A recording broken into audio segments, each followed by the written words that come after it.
recently started.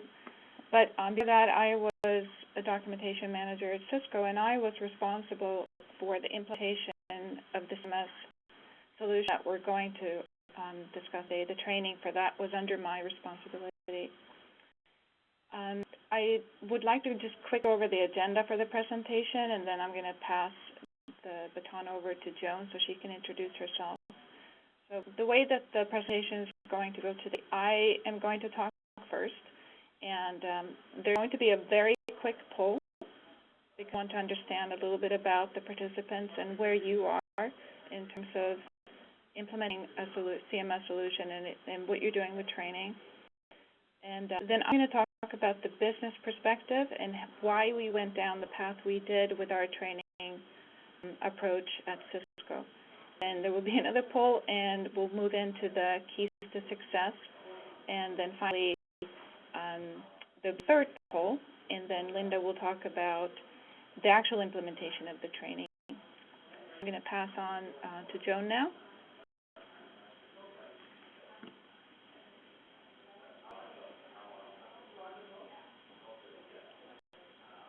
Joan, are you on the call?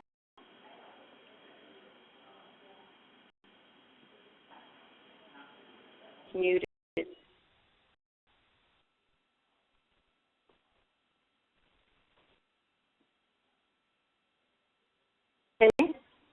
Hi.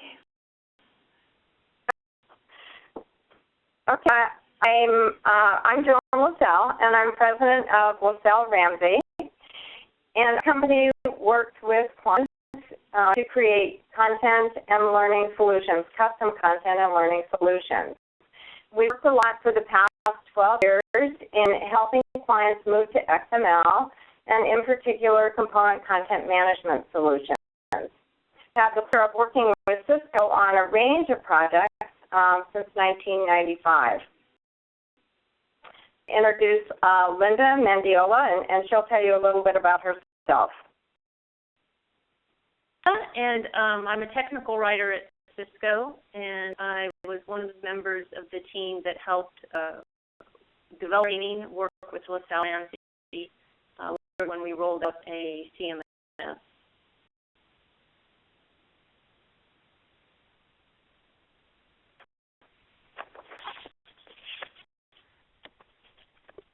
And now we're back to Helen. Are you going to move to the poll, because I want to talk a little bit about the justifications for why we went down the path of our training approach. I think we have a poll first to see where people are in implementation. Sure. So I'll put up the poll right now. You can just answer.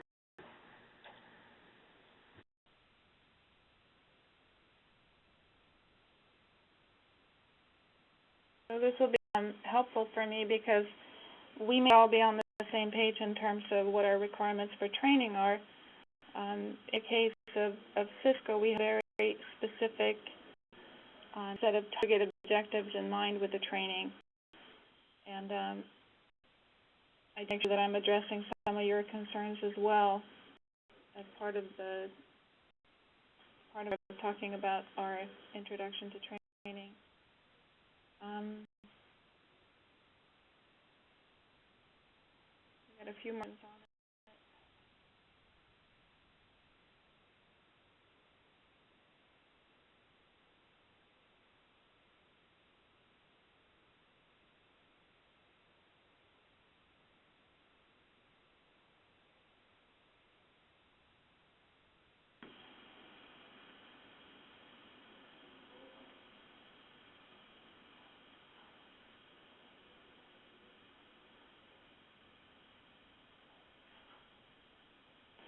So it's not seeing a response result yet.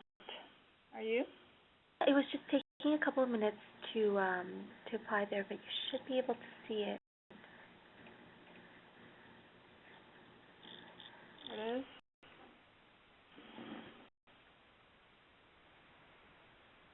Let's see. So yes, most people have in the process of moving. And question, can you scroll down a little bit?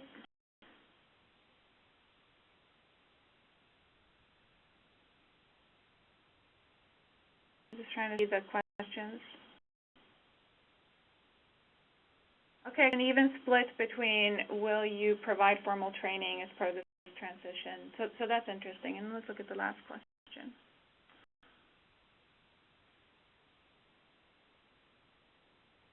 Scroll a little bit more.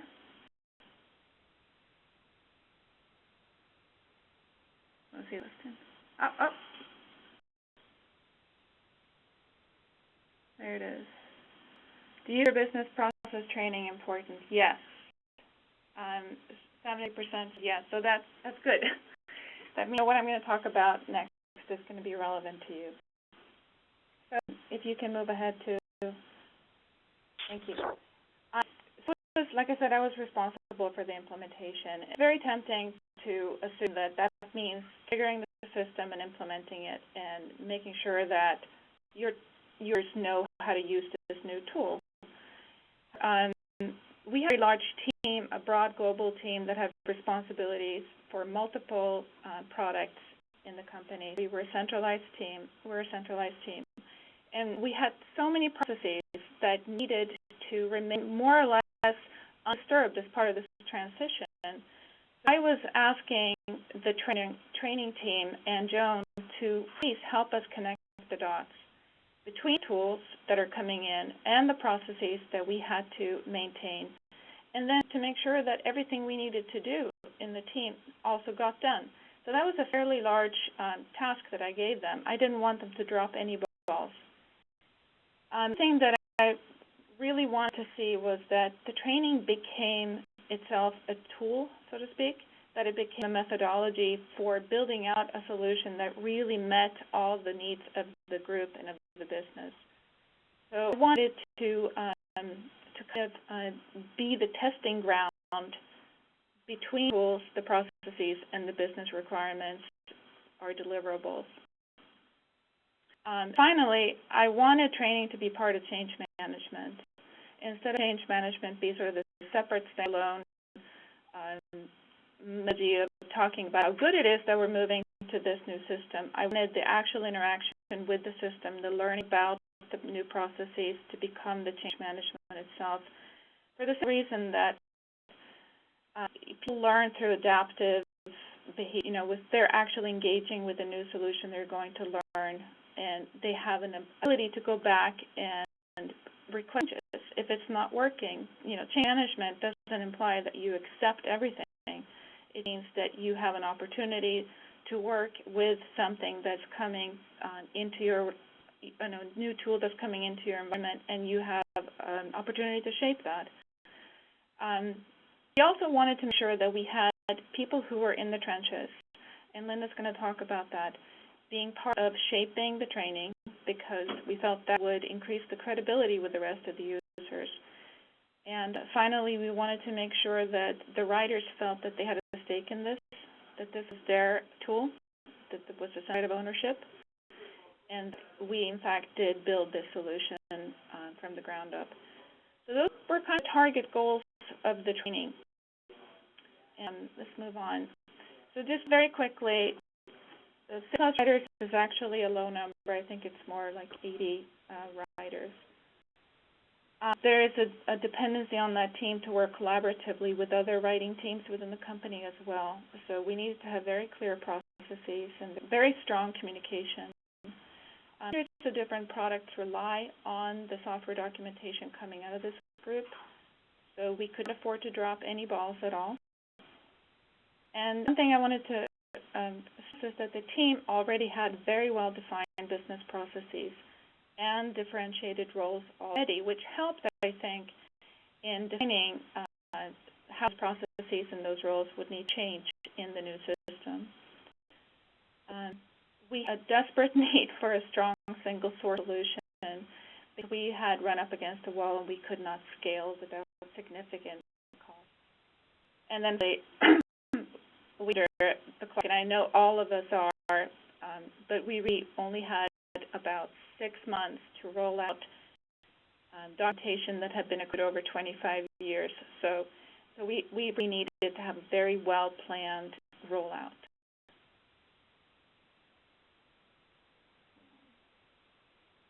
So the solution that we came up with, and this is what Joan is going to talk about, is that we decided to do a heavily customized and integrated training approach that brought together the business processes and the tools.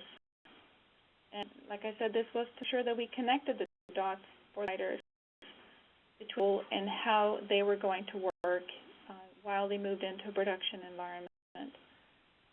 We wanted this to deliver ROI. We wanted to minimize the pain of moving into data, which is unavoidable. Any change like that is going to be painful. We wanted to flatten that data dip, smooth out the transition. And then, basically we wanted to be able to also deliver product deliverables during the transition. So why was critical to us. We couldn't downtime. We turned to Joan, who had been working with us in the past, and asked for help. And Joan, it's over to you. Before we do our poll, let me talk for just a minute about just kind of training and different approaches to training. So I believe that there are kind of two ends to the training spectrum. And one I would call the checkbox approach. Basically, you look at training as a deliverable. It's something that needs to get done for a rollout or for a project. And basically, you do it, and you check the box. It's done. It's over. We that deliverable. And there's really a different type of training that's really focused, like Helen said, on really becoming part of the change management. It's embedded in the organization, and it's a critical component of a continuous process improvement initiative or a change initiative. And as Helen mentioned, made a conscious decision to build the latter. They wanted to build the kind of program that really touched on all parts of the implementation. So I want to share with you what I see as 4 key success factors that I feel made a difference in their success. Now, we're going to be talking about the KMD Cisco implementation and how they integrated these ideas into their program. I believe that these are really best practices for any learning program that's going to serve as a catalyst for change. So they're things that all of you can use and adopt. We talk about those. Let's go into our poll. And we've got 3 new questions there that are coming up that you can respond to. So the first one is just thinking about your own organization. Your organization, your company does training for any kind of an enterprise initiative, especially a software initiative. Do you just rely on off-shelf training, or do you build custom training that is specific to your organization? So custom or off the shelf, those are the choices. And the second question is really, if your company often develops custom training, do people in the target audience have input? So is there a core team that's selected to figure out what needs to go into that training? The third thing is really in your organization, just from your own perspective, how important do you think training is to a successful rollout of a new system, and how is it generally trained in your organization? So there's a kind of a 5-point scale there. 1, it's not really important. Just somewhat important. If budget is left over, we'll do it. If we run out of money, we don't have to do it. 3 is important. We all get it done. 4 is very important, so it's always part of the plan. It's really seen as a key success factor and gets a lot of attention. So if you respond to those 3 questions, why don't we just leave this up, Susan, that gives us the information we have. Basically, no answer, 1 in the first question, but a lot of people do custom training, which is really pretty interesting to see, rather than selecting off-the-shelf So this will be what we'll be talking about today. And if you do develop custom training, again, are people from the target audience, do they have input? And again, we have no answer, but a yes more than no. So that's interesting as well. And in your organization, how important is training to a successful rollout? And it looks like it's that the key success factor is the strong one. No answer got the most response, but the key success factor, the choices are selected. So I think, again, what we're going to say then will have some importance to you. So let's go on and talk about these key success factors, and let's move to the first factor and talk a little bit about collaboration. So I have, this is a word that's thrown around a lot and used a lot today, but I once heard it described as bringing people to the table, having them talk. So any kind of a project is funded. Once you've got approval for a project and funding for a project, the first thing you need to decide is who's on the team. Cisco made a decision to fund this training project. They had to make a decision about who they're going to bring to the table, whose voice was going to be heard. And we wanted to be part of that collaboration and that effort. And we thought it was important that the voices from Lasselle-Ramsay, the members of the team that we brought to the table, had both domain expertise from the learning perspective, but also have subject matter expertise. So they were familiar not only with change initiatives and roles of enterprise software, but that they also had knowledge of component content management and moving to a data model. So we had a project manager and a learning consultant who had both of those combined expertise to bring that voice to the table. And I'd like to just ask Helen to jump in here a little bit to talk about how Cisco selected the other folks that were part of this collaboration.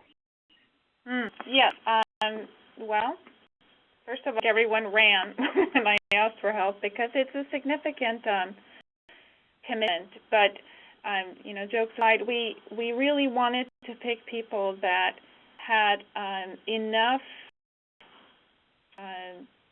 kind of a breadth of experience and that we're aware of where we wanted to go in terms of what we want to achieve. So not simply picking people who are really good at the current processes and are attached to them, but had a sense of this is where we could be, this is where we want to be. They had to have the combination of understanding what do we need to do to meet business objectives today, where do we want to be, what can we achieve. They needed to have very solid connections in the organization to be able to turn around, explain, and get feedback from others. So there'd be a sense of trust and credibility that these people brought with them in order to really form the training. Those were the key things. And that it's important to have a lot of different voices so that all perspectives are heard. And so when you do that, I think the real benefits of this type of collaboration are many. And one of the biggest ones, I think, is buy-in.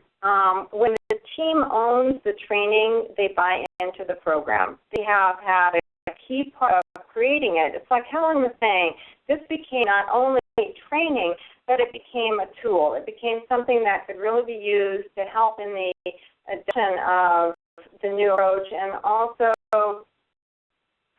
really make people effective and productive. So buy-in is really important. And also then these folks, when they buy in, they become champions for the program. So they not only own the training, but they own the program as well. And they're going to be the people that will be the core team that's going to carry the message forward to others in the organization. And when you have a large organization, that's really important. So secondly, when people work in a collaborative way like this, and all come together.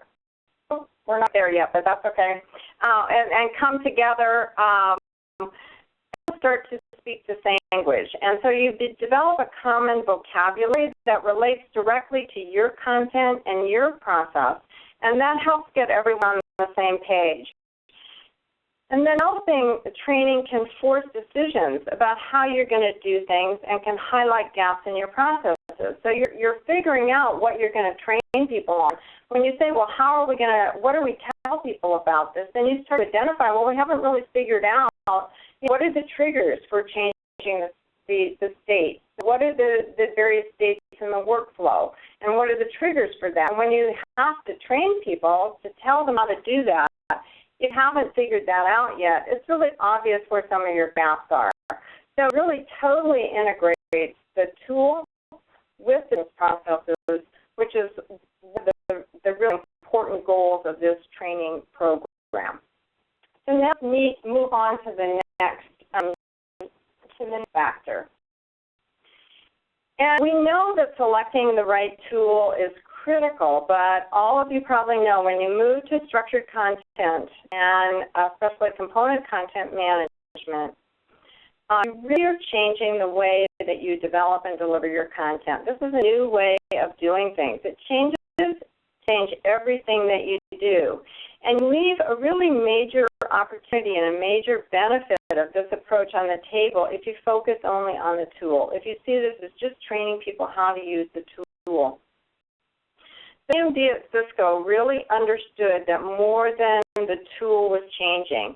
So that's why they wanted to integrate their business process training with the tool training. They felt that for people to be really effective and efficient and for them to get the most out of this change, they needed to look at all parts of their system, their content development and delivery system.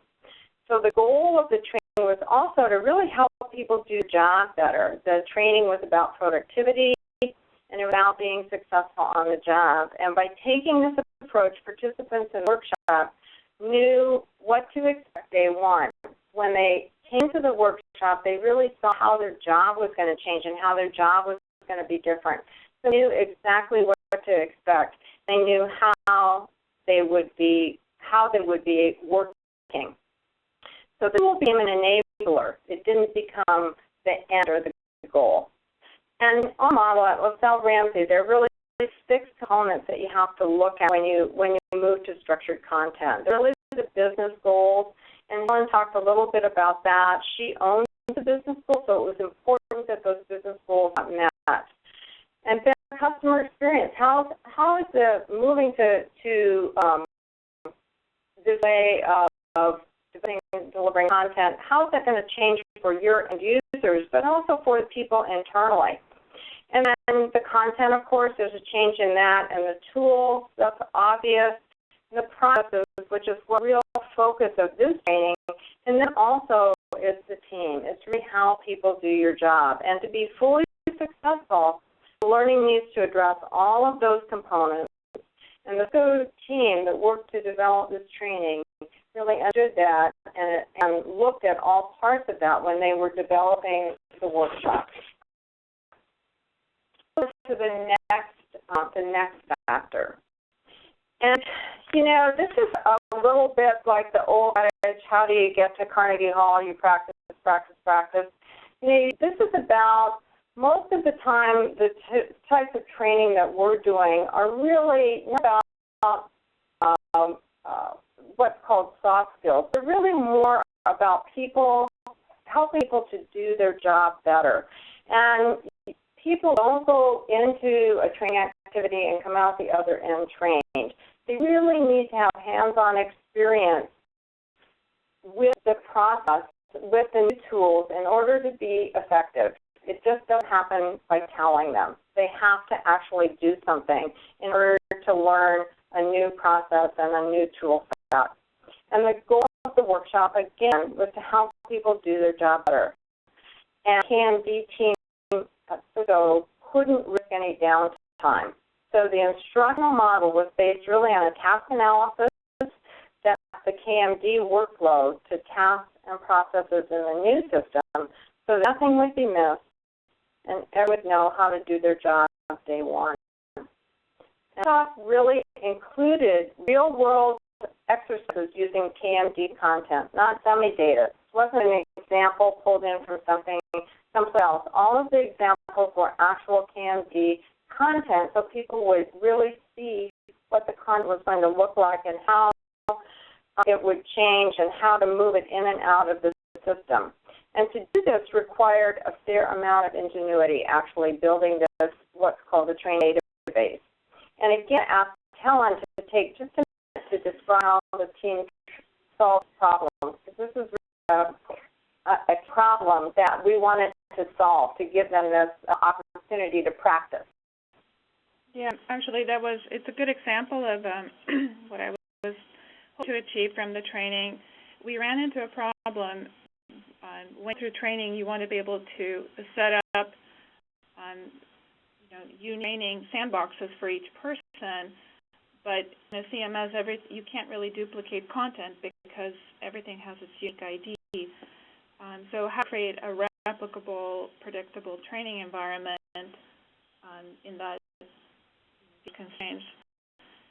The team actually, because they were so involved in understanding the tool and understanding the objectives of the training, came up with a solution themselves. And that was sort of evidence number one that this training approach works, because people are learning and coming up with solutions to problems as part of the activity of putting together the training. Lynn's actually going to talk about the details of how that was done, and I'm sure that people are curious, because it's a really powerful training tool to be able to set up training modules that replicate the real environment without disturbing the actual database of the content. So let me just say that in this not training, there's a second part of this. And that's really that the training is a process. It's not an event. It happens over time for most people, and that proficiency builds over time. So what the KMD folks did was that they built in ways to support and reinforce the training after the workshop, so that the skills levels would really build and increase over time. Often when people attend a workshop, their skill level actually drops when they leave the workshop.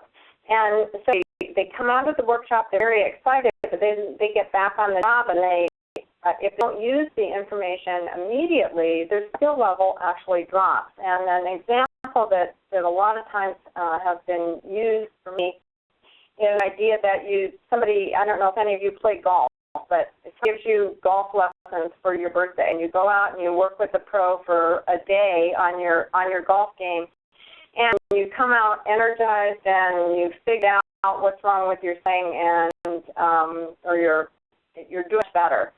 And then come back a week later, and the first ball you hit went to the left. And you sort of forget everything that you learned, and you're back to square one. And so what you need, and this happens in skills training and in learning to use a new tool, is you need to build in some ways for people to ask questions, to get questions answered, to reinforce the learning that they had in the workshop so that they don't revert back to old ways of doing things, so that everybody stays on the same page. And Linda's going to talk about all of the different things that KMD did after people left the workshop to reinforce and make sure that they had the support they needed to be successful on the job. Let's move to the final key to success. And that in the end, success depends on people. You can have the best strategy, product, or tool, or the best processes, but if you can't get people to follow the strategy or process, if you can't get people to buy your product or use the tool, you're just not going to be successful. This is just critical in all organizations. And in general, folks don't like to change. Familiarity is a huge part of ease of use. We like what's familiar. So we're comfortable with what we know. But but real change is part of our lives. And so when you want change to be successful, you need to really start with your people. Start with what's going to change for your people, and then help them make that change so that you get enthusiasm and you get people who really are eager to adopt the new approach and the new processes. You know, one of my favorite case studies about change is really Southwest Airlines. And this is totally different, doesn't have anything to do with content, but it's something that a lot of us know. We all know how successful they have been as an airline. It's been around for a long time. But they really came up with a new strategy, and their strategy was to be a low-cost regional airline.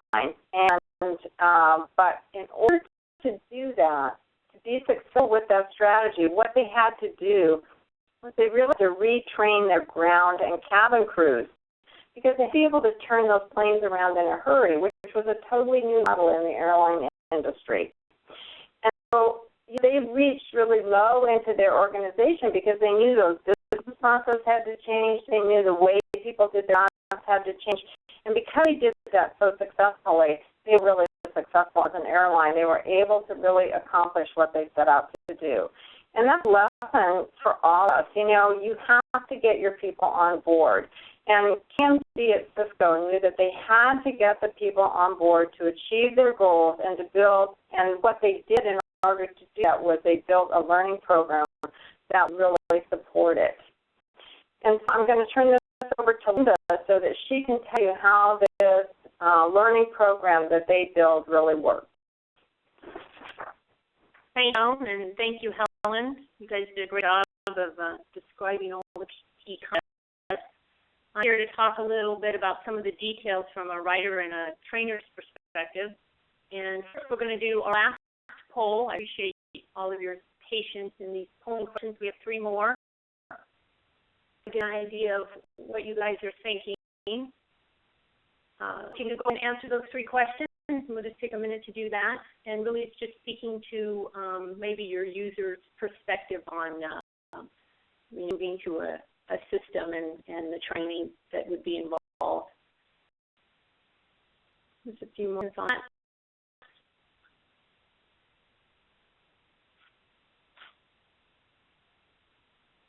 And, I see we're going up.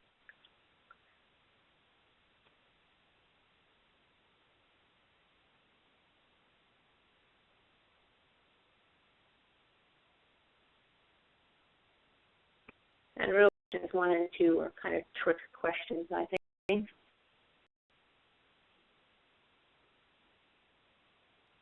Kind of, everybody's usually a little apprehensive about moving to a new system.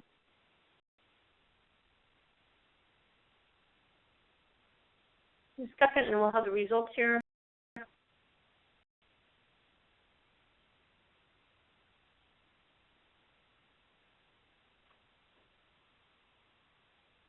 Do we have results? Yep, it's coming on in a second. Patience, I'm sorry. Oh no, it's just taking a little bit here.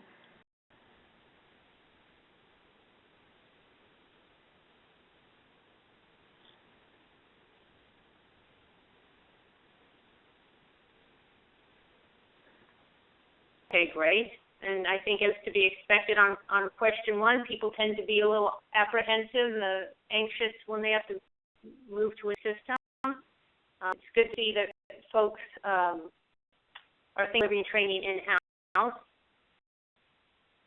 One-day training is enough. That was kind of a quick,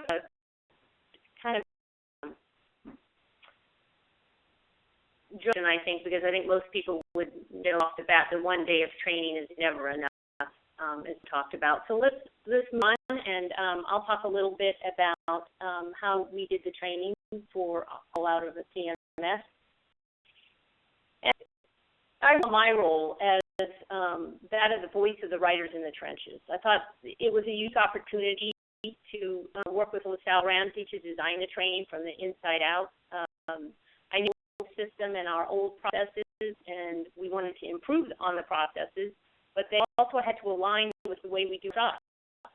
Our job was going to be changing, but not what we do. So the team really had to make sense and fit our business model.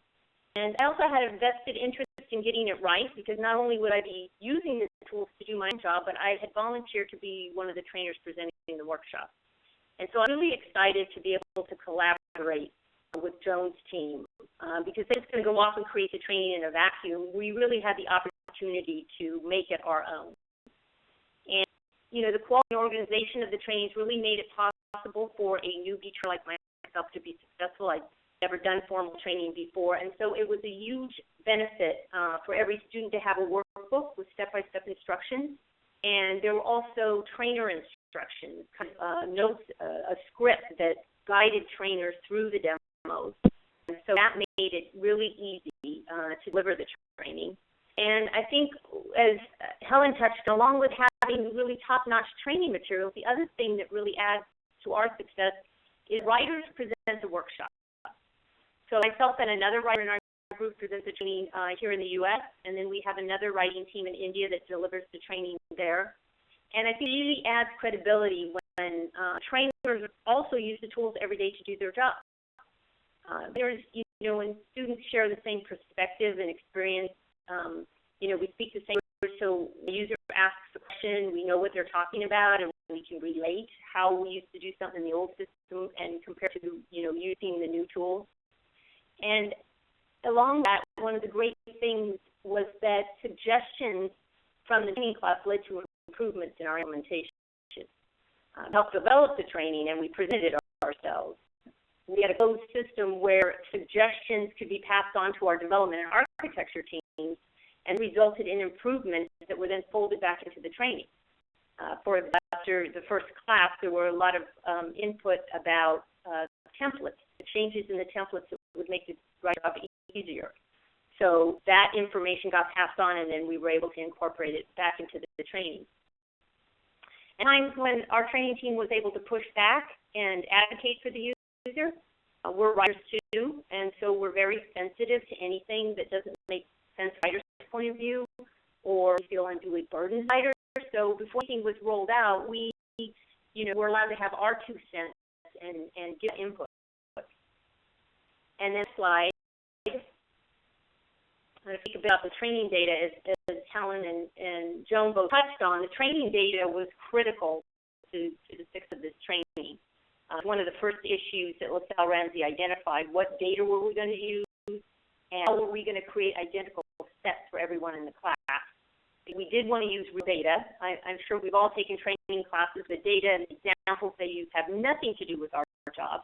We wanted to use actual data from our content so that writers would recognize it, understand it, and immediately feel comfortable with it. And the challenge was, you know, we were everybody to do the exact same exercises so they all have the exact same content. You know, everyone to have a sandbox on the repository. Was organized exactly like our person repository was organized. And so fortunately, because we had this challenge of, you know, data having unique IDs, we had a very talented developer that was able to come up with a tool that would replicate all these sets of data and create a new set for each user. And so it was critical because we couldn't have had the step-by-step procedures. It couldn't have everybody using the exact same data and yet have their own individual sandbox.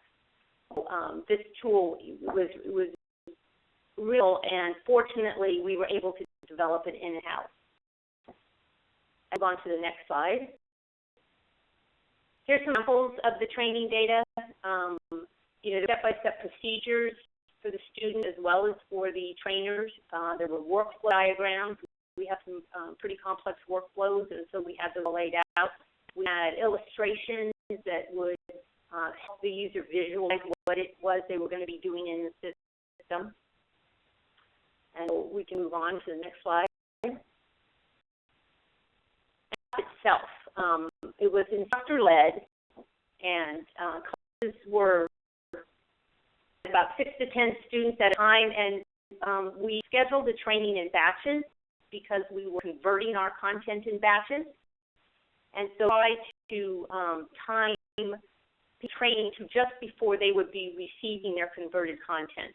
We wanted them to receive training the week before they're actually going to be able to get into the system and start working with their content. And there was a lot of information. I mean, fortunately, we made the decision early on not to cover every corner case or every bell and whistle, because even with just covering the basic tasks, it ended up being a 3-day class, 6 hours per day, which we kind of did into a morning and afternoon session. And so that was really good that, we had co-presenters, because it's a lot of information to cover, but yet we did up that way. The 3-day class was very bearable. We had some classes where all the students were in the room with the instructors. We had them where everybody was remote on WebEx, and we had some classes where it was mixed, some remote, some local. And we found we kind of had to adapt as we were going along our delivery method, because it turned out when people were in the room with us, they liked us to actually step through the exercises with them. They were on the phone, and they preferred that we demo first and they step through it. I think because there's only so much real estate on their screen and they couldn't watch us and do it at the same time. And so that was the other nice thing about the training. You'd adapt our style as we went along and learned. A Train the Manager class, which was sort of a Reader's Digest version of the original class. It was a half-day class, because we as managers really needed to speak the same language with their report. We needed to understand what the writers and editors were doing. And so because the material was so modular and so organized so well, we were able to pull out chunks and put together this light version for the managers. And today it had over 70 writers and editors, 6 managers trained on the system. And so to the next slide. So the benefits, one thing we do after each class is we have all of the attendees fill out a survey, and based on those scores, we realized we were in the right direction and we were very successful, and we made tweaks along the way based on comments from the surveys. And more importantly, what really speaks to the success of this delivery method was that all the writers and editors were able to meet their deadlines.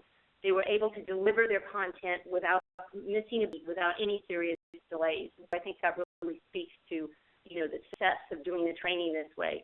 The chunk structured format of materials, again, allowed us to leverage the information to use for follow-on materials like process docs and job aids. And so it wasn't just a way to the materials. It became single source training content that we could repurpose and reuse for other kinds of job aids.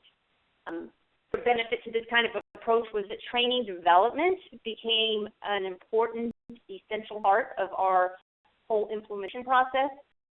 Because we're developing the training at the same time, we were stabilizing our workflows and processes.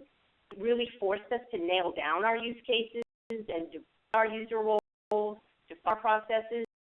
Having to validate every procedure helped uncover gaps, as Joan mentioned, and Lasselle-Ramsay would running list of open items, things that they would ask us, hey, are you going to handle this? We didn't know, and so we'd have back and figure it out and circle back to them after we made a decision. A user-focused approach, obviously, very beneficial, and it drove not just the training, but also the support and development. And all the teams in-house were able to work together really enhance users' experience. And so overall, that contributed to a smoother transition and obviously easier user acceptance. So on to the next slide. Comments that we collected from the surveys, people's input on that. And I'll just give you a second to read this. I think it really speaks to, the importance of the training data. People like the fact that they were working with really real data, and that they had professional customized training, that it wasn't just training slapped together, brief outline of what it is they needed to do in the system. And so I think, that speaks to success of the system. Slide. And this shows a screenshot of our training and performance site. And so the important thing here is that the 3 days of workshop was not the beginning and the end of our training. Before anyone even took the workshop, we had prerequisite training, which was kind of self-service on data and topic-based authoring, minimalism, XML. It was e-learning that they were expected to do before they took the class. And then after the class, we got the follow-on support. We had process docs, job aids. We did refresher demos.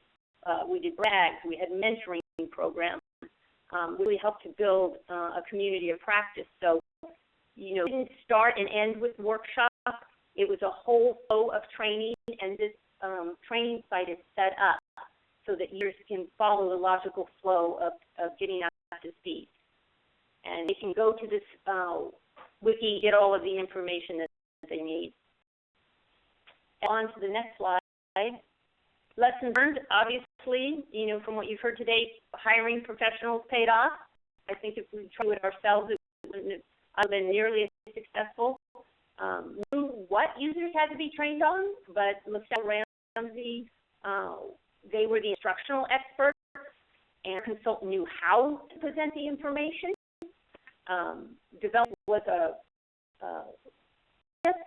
you didn't just go off and create this training. They have our input.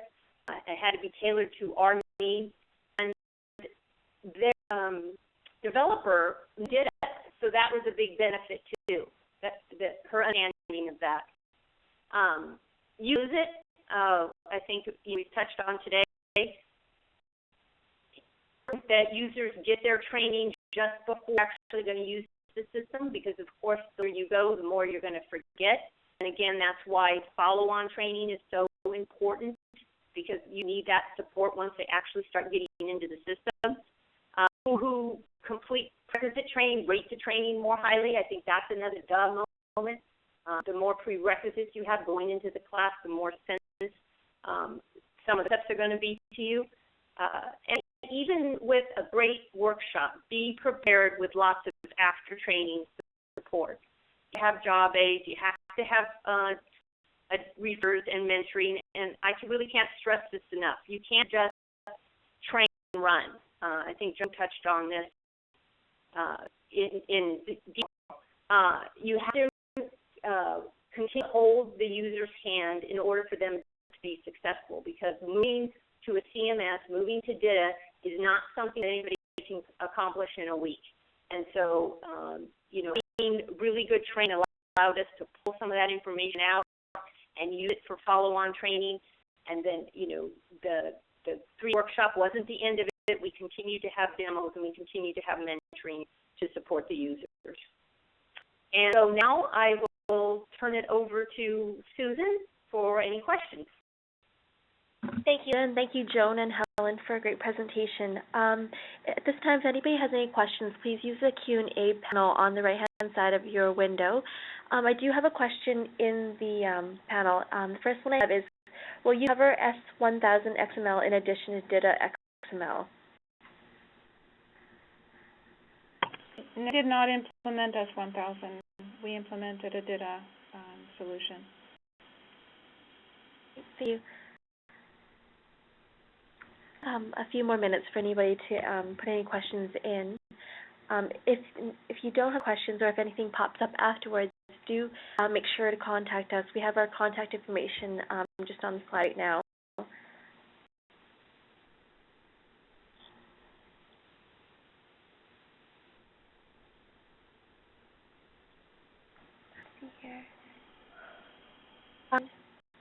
So another question or comment and question I have is, the sandbox idea is great, but you said you relied on the in-house developer to implement this.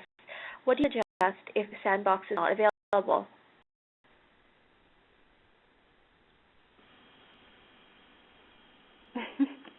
What are our backup plans? Linda,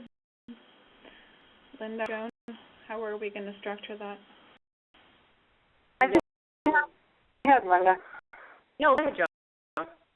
I think that you have to figure out some way to do the practice. And if you don't develop you just have to recognize that if you don't develop an opportunity to practice, that it will take longer for people to become proficient. And so you can demo things. You can give in a classroom. There's the kind of situation where it's called show me and then let me try. And you want people to have the opportunity to try in a safe environment. But if you don't have that safe environment, you have to give them some sort of experience. So one of the things that you can do is that you can build little simulations. And a tool that's really pretty common and used fairly often is a tool called Captivate. And with Captivate, basically you can capture screenshots, and then you can build an interactivity with it so that people can actually enter something and you can give them feedback. So you would build more of a kind of e-learning model. The things that you can do is you can just build a little flash demo to show people how to do it, and they can play it over and over and over again, and you can show them. Or if you have the time and the budget to do it, you can actually create those as little simulations so that people can actually practice. You're going to have to you have to do something to give people to give them the opportunity to actually practice that workflow and use the system. I think that those are two ways, and those are common things in support organizations as well. One is that someone calls in with a support question, they'll do a little flash demo and send it back to somebody to show them how to do it. So those things that you can do. The next question I have is, who's on the support team for questions after users are in the system? How do users interact with the support folks? Email, webinars, or in person? That's a good question. We do have a first-line support team set up, and there's an AS that you can write to get a group of people monitoring that. Support alias can respond.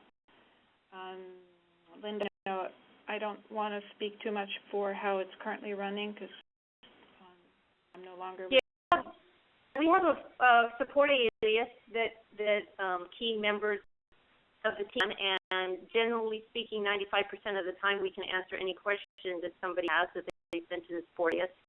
We're all in the same group, so we know everybody, so there's a very quick turnaround. Anything that requires support from vendors gets escalated and a case is filed. They respond, and then we get back to them. So it's in a support team, and anything beyond that gets escalated to the vendor. In terms of in the context of the training, I give the training is an evolution of learning how to use a tool and actually developing and evolving the tool's implementation. So the training has to evolve as the implementation evolves. So there are changes that need to happen to the training materials. It's an iterative process, and the training team doesn't disband. It's a living library. Yeah. We're always making changes to the training, and the training continues. We come up with new process docs as we introduce new features and new processes, and then we always do a demo when we introduce a new feature. So the training really never ends. The question I have is, how effective do you find the walkthrough demos in class? Do you think it's important to give trainees free time to try the exercises for themselves? This is Joan. I think it's like people, to see a demo, they like to see, well, how does this work? And again, that can be through a little flash demo or an instructor walking through it and actually explaining it as they go. I think that is helpful for people. They want to build a model. They need to do it, but I think you need to provide that in some form of hands-on practice to really make sure that people know it for themselves. Just think about your own experience. Having somebody show you how to do something is very important. But actually walking through it and making sure that it works for you is what makes it possible for you to do it and continue to do it. So having that hands-on practice is important.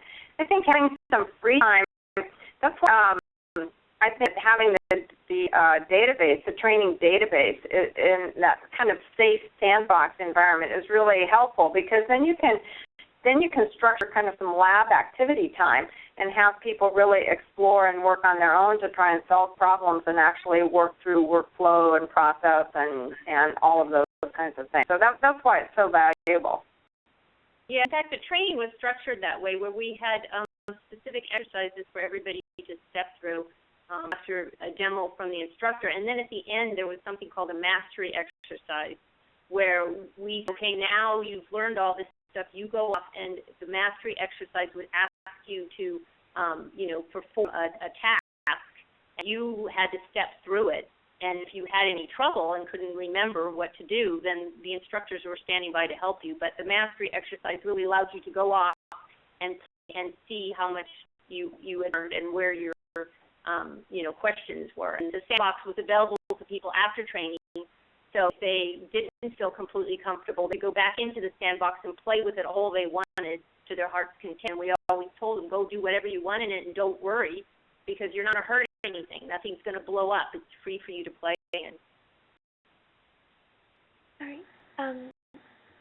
We have some more questions in the panel, but we'll be answering. We're running out of time here, so we'll answer them via email to everybody who had a question that didn't get answered. At this time, I'd like to thank everybody for coming out today to our webinar. And again, the webinar is being recorded and will be distributed to you after the event is over. Thank you very much for your time today, and have a great day, everyone.